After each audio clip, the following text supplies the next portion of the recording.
To you, from me, 2,000 years from now. Good morning, it's Eulalia, and I'm going to be doing a teach to learn on Ayn Rand's philosophy, Objectivism. And I'm definitely biting the bullet here. I'm almost done with this book. I've got like 200 more pages, but I just can't wait any longer. I got to start articulating it and digesting it. So let's get into it. Alrighty. Have you ever heard that reality doesn't care about your feelings? If so, or how about this? What I used to be told was, it's not just your world and we're all living in it. This is basically Rand's entire vibe. Instead of just saying that, she built an entire philosophy around it. So we're going to get into it and also add some contrasting philosophies to help us understand and retain the knowledge. All right, here we go. Ayn Rand's philosophy is built on 4 pillars. Think of a table where if one is taken away, the whole thing collapses. The first pillar is metaphysics. Her first idea of metaphysics is that reality is absolute, and a memory aid for this is a brick wall. Imagine reality as the brick wall. You can deny it, but it's going to smack you right in the face if you walk into it. Rand believed in an objective reality where facts are facts and it is what it is. If the sky is blue, it's blue, and there's no amount of emotion that could plead a case that it's purple. Okay, and how this clashes with other philosophers and philosophies is, for Plato and idealism, he believed that reality was a shadow of a greater ideal realm. Rand, no. She says a reality is what we deal with. And another contrasting philosophy is postmodernism and subjectivism, where postmodern thinkers believe that reality is socially constructed, and Rand says no. Real world example would be if you jump off a cliff, you're falling to the bottom. Gravity does not care about your opinions. Rand is hardcore. Okay, the next pillar is epistemology, which is reason. Well, her pillar being reason is your only tool. A memory aid for this being, imagine your brain as a compass. Without reason, it's just spinning in circles. Ayn Rand believed that reason, our ability to think logically, is our only way to know the world. Guilt, faith, instincts, no. Objectivism rejects those as unreliable. She says that you should use reality and reason to dictate your reality, and if you let emotions and societal pressures dictate your beliefs, you're like a ship without a compass. You lost, honey. You lost. How this clashes with other philosophies, Kantian's rationalism. Kant argued that while we use reason, we can never fully grasp reality as truth. Rand, no. Religious thought. Many religions rely on faith as a meaning of knowing truth, where Rand would say that that's just an excuse for intellectual laziness. A real world example being, imagine a doctor relying on evidence-based medicine or crystallized magic. To Rand, science wins every single time. Her third pillar. Because we got metaphysics, epistemology, and now we got ethics. Her model being rational self-interest is moral. And this is where her and I can get really in agreement, because she says, put your oxygen mask on first before helping others.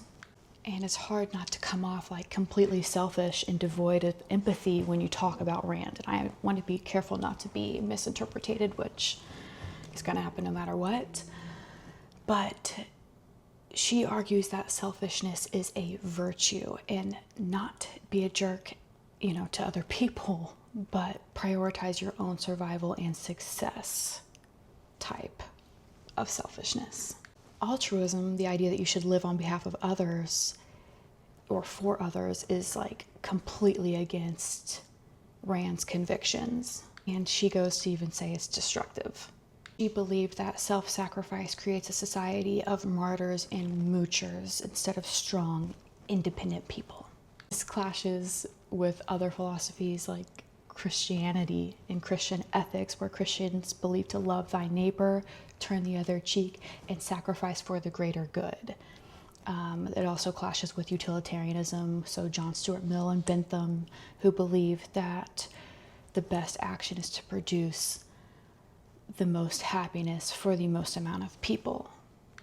An example of Rand's ideology or whatever philosophy would be Elon Musk or Steve Jobs. They did not invent and build companies to help people. They did it because they wanted to create, innovate, and succeed. And by doing so, they improved the world as a byproduct.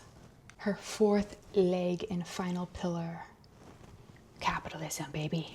She loves this shit. Okay. She says that capitalism is the only moral system. And a memory aid for this is a free market is like an open road, and you can get as far as your engine will take you. Rand saw laissez-faire capitalism as the only system that respects human freedom. Socialism, she called it collectivist slavery. Government regulations, she says, is the chain around the mind of innovators. Okay, I have to skip some because I gotta get to work.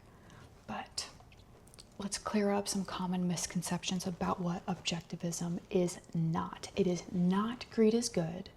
Rand believed in productive work, not cheating or exploiting others. It's not emotionalist, robotic thinking. Rand valued emotions, but only if they come from rational thinking and not whim. And it's not everyone is on their own. She believed in voluntary cooperation, just not forced charity. People love it because it promotes individual freedom, it promotes hard work and intelligence, and it rejects victimhood culture, which is like my bread and butter. People hate it because it rejects altruism, it views governmental safety nets as immoral, and it requires brutal self-honesty. Now let's get into final thoughts, babe. Okay, Rand. I 100% agree with, like, I reject victimhood with like all my heart. I believe that if people were to take the time to figure out what they truly love and understand that failure comes as a necessity to learn, that they could be, live a happier life.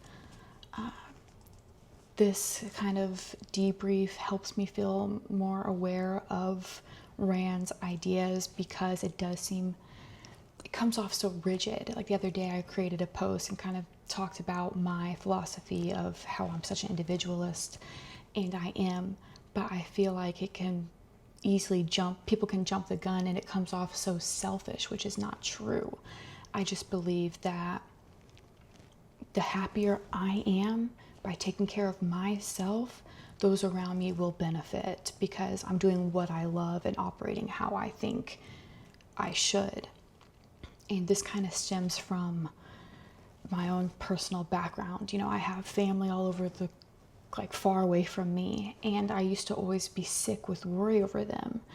And it was that festering of anxiety was kind of compromising my quality of life until I realized how I can feel good about them is if I know that they're taking care of themselves to the best of their ability. And with that thought came the understanding that, okay, well, if I take care of myself to the best of my ability, then the people who love me also don't have to worry.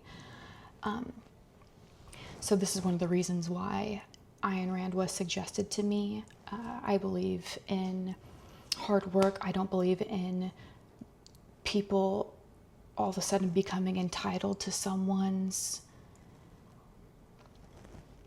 product of their intelligence and their creativity, which we can go into wealth redistribution another day. But with that is Ayn Rand's Objectivism. Please, no spoilers. I'm almost done with it. And as always, from you to me, 2,000 years ago. Bye.